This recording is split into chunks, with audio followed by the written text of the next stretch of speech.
పక్కింటే తను ఉన్నాడు చూడు, మీ అమ్మతో మీ అబ్బాయి ఏం చేస్తున్నాడంటే డోర్ డెలివరీ బాయ్ అని చెప్పింది. దానికి తను నవ్విండి చూడు, తల తీసినట్టు అనిపించింది. నాన్నెప్పుడు నన్నే తిడుతుంటాడు. నేనేం తప్పు చేశాను? కష్టపడే కదా సంపాదిస్తున్నాను. ఆఖరికి అమ్మ కూడా నన్ను అర్థం చేసుకోవటం లేదు.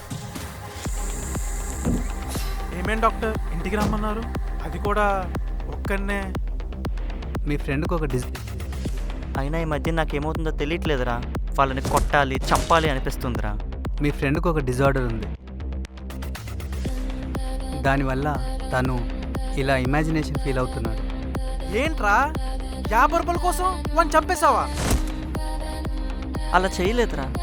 నాకు అలా చెయ్యాలనిపించింది. నేను నిజంగా అలా చేయలేదు. మరి నీ చేతికి బ్లడ్ ఏంటి?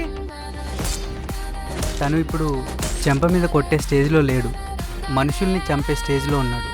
22 ఏళ్ల కుర్రాడు.